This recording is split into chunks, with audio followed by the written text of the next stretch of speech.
What's up, everybody? This is Chapter 17, Section G only, Trigonometric Equations. Before we begin, a couple things that I want you to keep in your mind. First of all, you've got to know your trig values, and I mean really, really know them. Automatic, without spending a lot of time thinking about it. So that means you need to know your sine, cosine, and tangent of all your multiples of pi over 3 and pi over 4. And we're going to be able to work those backwards as well. So if I say that the sine of theta is equal to 1/2, you need to know that that is an angle of pi over 6, or 5 pi over 6, just as an example. So if you're feeling weak on that, you better get back to Chapter 8 and think about your unit circle trig. Second, we need to be aware of the domain for each of the equations that we solve. And I will be more explicit about that when it becomes relevant in the problems. Third, a lot of the equations we're going to see are going to be quadratics that also have to do with trig. Don't be intimidated, that's fine. Inverse trigonometric functions as well, arcsine, arccosine, and arctangent.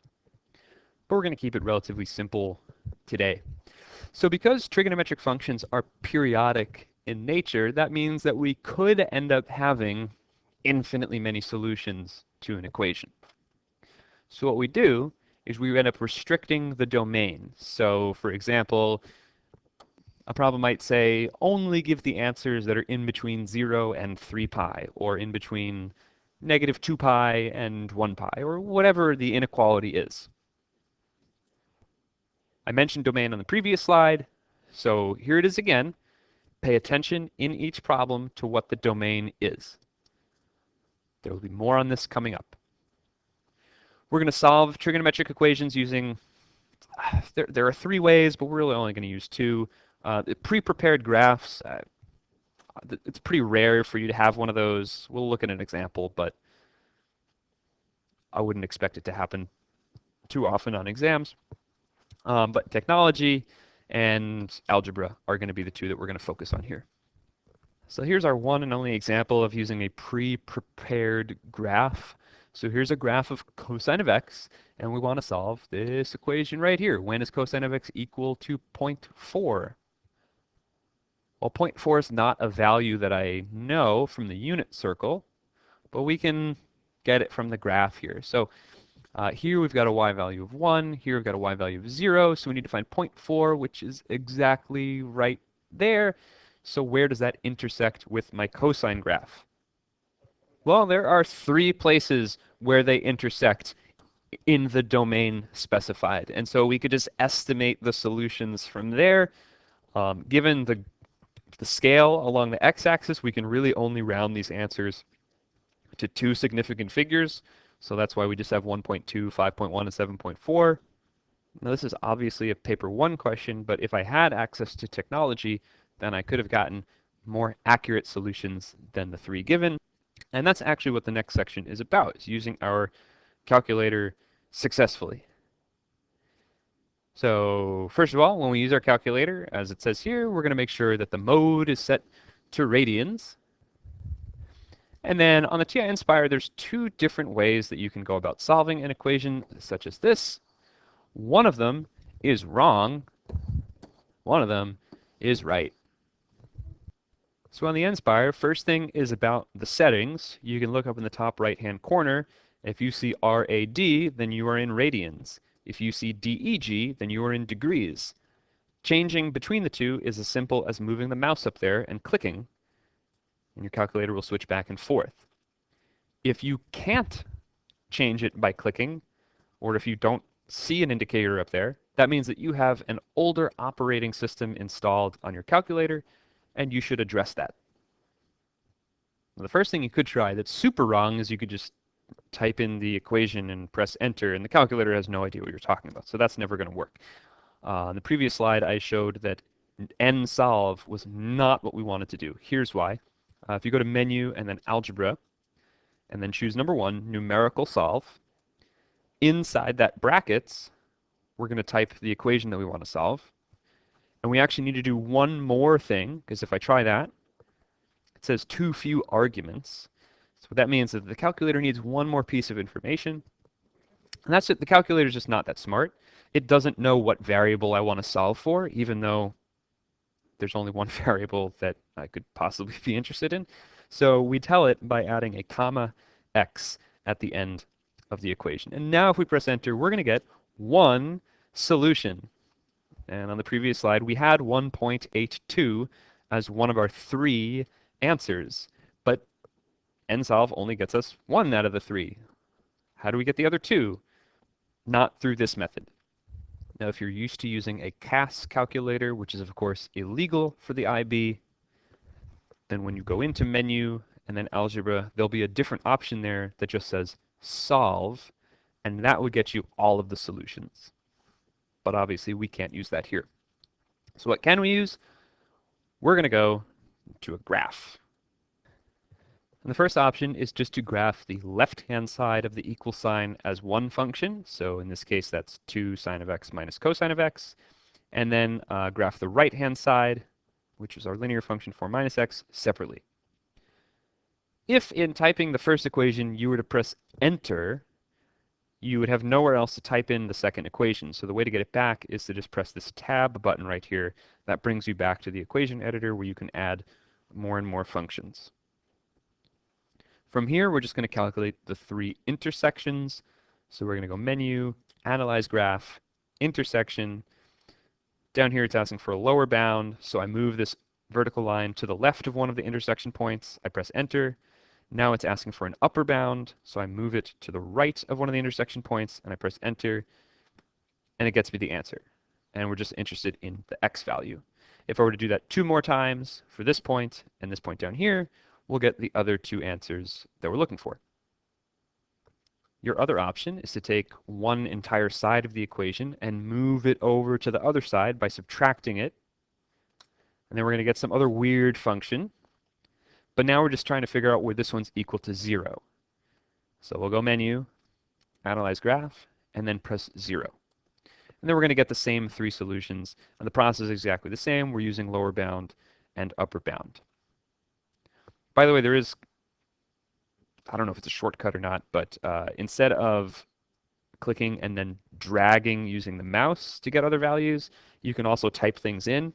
So for example, from here, I want an upper bound that is clearly to the right of where that number is. Well, looking over here, I know I'm showing the answer right now, but looking at the right end of the edge of the screen, we see that 10 is, clearly to the right of my intersection point. So if I just type in some number like 9 and then press enter, it'll automatically go there. So sometimes it's quicker to just kind of eyeball where the solution should be and just type in a lower bound, press enter, type in an upper bound, press enter, rather than dragging the vertical line across, because that can definitely be slower on the handheld device than it is on my computer screen.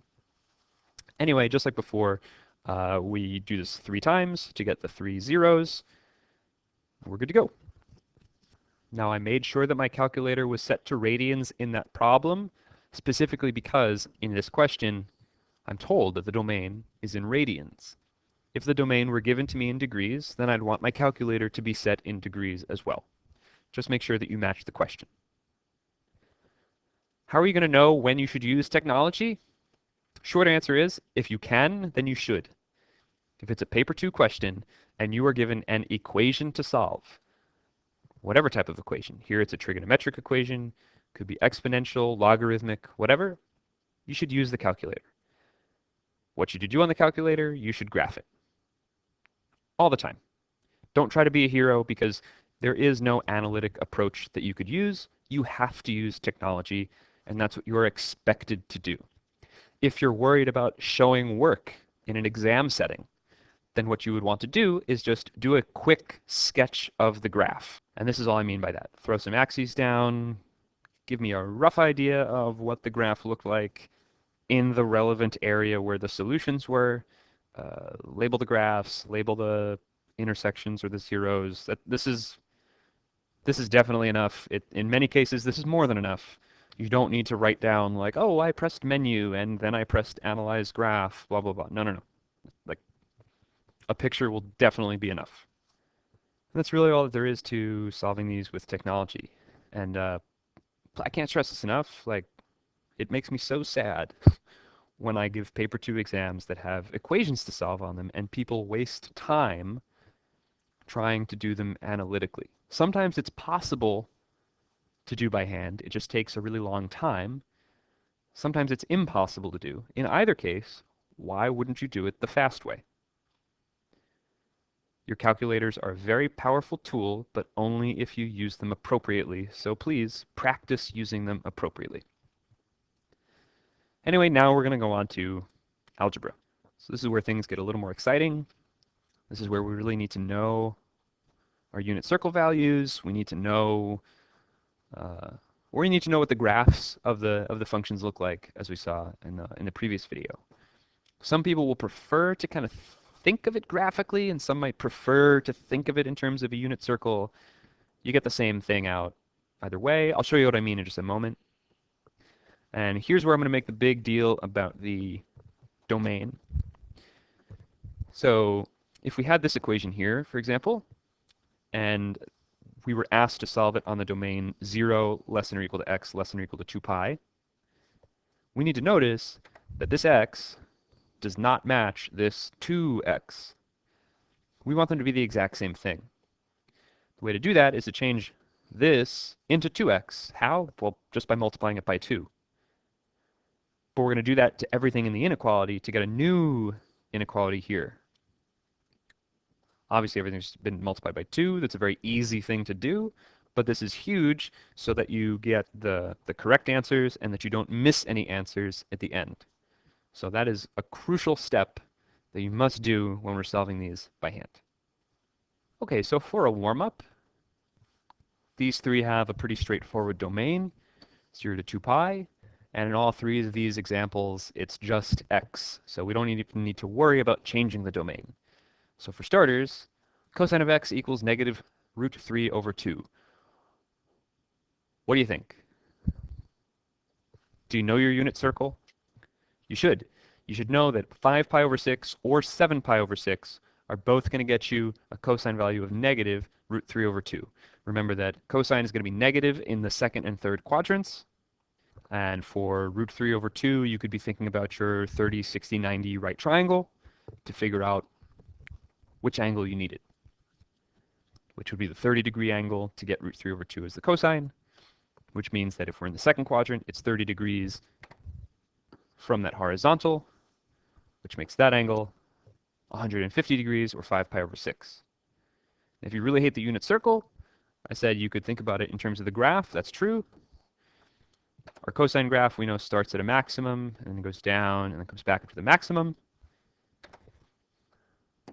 We can divide this into the 4 quadrants that way. And then we know, since we need a negative value out, that we're looking for the intersections, which are in the second and third quadrants. All right, the second one, we move the 1 over to the right-hand side, and then we divide by 2. And so then we're solving, where does sine of x equal to 1/2? That was the example I just gave a moment ago. We need to know that that's pi over 6 and 5 pi over 6. Last example, we move the root 3 over to the other side, and then we figure out where is tangent going to be equal to negative root 3. That's going to be in either the second or the third, the second or the fourth quadrants, 2 pi root 3 or 5 pi root 3. Hopefully those are not super challenging yet, because they're going to get worse. So now we have cosine squared of x equals 1/2. Okay, it's still x and x. That's good, but we are going to need to take the square root of both sides of this equation, right? That's going to get us a plus or minus 1 over root 2, which is the same thing as root 2 over 2 plus or minus. Since we've got a plus or a minus, that means there should be 4 solutions, 1 in each quadrant. And there they are. More examples. All right, now our domain is from 0 to 3 pi. The first one's going to be pretty straightforward. For sine of x equal to negative 1/2, that means we would need to be in the third or fourth quadrants. And it's going to correspond to 7 pi over 6 or 11 pi over 6. Great. And now, how is the second one different? Well, it's still sine of something equals negative 1/2, but now that something is 2x. So what we're going to do is we're going to change our domain to be from 0 to 6 pi, just multiplying by 2. And then we know that 2x needs to be equal to 7 pi over 6 or 11 pi over 6 or the other options when we continue going around that unit circle one or two more times. So we get those 6 solutions, but those are all what 2x is equal to, so now we divide each of those by 2. In the third example, now we have x minus pi over 6 inside the brackets. So we can change our domain accordingly by subtracting pi over 6 from 0 and from 3 pi to get this weird domain. And then we know that x minus pi over 6 needs to be equal to any angles in this domain, which would correspond to a sine value of -1/2. So we get these 3, and then we add the pi over 6 back to each of those. You could also think about function transformations. In this last case, we were taking the graph of sine of x and moving it to the right pi over 6 units. So we could connect the solutions from this first one to the last one. Notice that if we add pi over 6 to that, we get that. If we add pi over 6 to that, we get that. And the third solution, if we subtract pi over 6 from that, it wouldn't have been in the domain for our original one. So that's why we don't have a third answer to connect it back to. But I don't know. I wouldn't think about the problem that way. I would do it the way that the book did it. But I'm just pointing out this does connect back to things that we've seen before. Something like this, if you've got different trig functions, we need to get the equation so that we have only one different trig function in it. Later on, as I mentioned earlier in the video, and when we get to the second book, there'll be trigonometric identities that we're going to use to transform how an equation looks. But for now, we really just have the simple one, which is that tangent is equal to sine divided by cosine, so we're going to use that here. Once we get it in this form, it should be easy enough to solve. This one's going a lot going on, lots of transformations happening, but it's fine, right? We can definitely do this one. We're going to move the 1 over by subtraction and then divide by the root 2. So that gets us here. And then we just change the domain like we did before by subtracting 3 pi over 4 from 0 and from 6 pi. And then that tells us that this angle has to be equal to, and then we're just working out, hey, when is cosine equal to -1 over root 2 or -root 2 over 2 in this large domain? Well, all of those angles. There's a lot of them. And then we add 3 pi over 2 to each of them to get our, gosh, 7 solutions. Wow, that was exciting. Here we've got quadratics. Do you see this as 2 times something squared plus something equals 0? This is a quadratic equation, so we should treat it as such. In all these cases, we can factor. So here we have a common factor of sine of x, so we pull that out. And then either sine of x equals 0 or 2 sine of x plus 1 equals 0, which would correspond to sine of x equaling -1/2. So we solve both of those equations. And we put all of our answers together, we get 5 in this case. This other one was a little bit more challenging to factor, but it's the exact same strategy. Could you also end up using the quadratic formula? Yes, potentially. But for now, that's all there is to this topic. Certainly when we get into book 2, however, we're going to come back to trigonometric equations and we'll have some more challenging ones to solve using the topics you see before you now. Linking back to last video's quotation, I think that it's not abnormal to find trigonometric equations to be somewhat dry and removed from that which could be considered to be useful. But, you know, you shouldn't be studying mathematics because it's useful or because it helps you build a bridge, as this quotation suggests. Although, to be fair, if you're planning on building bridges, I think you should study mathematics. But you should also study mathematics because It's beautiful, and it's just fun and worth studying for its own sake.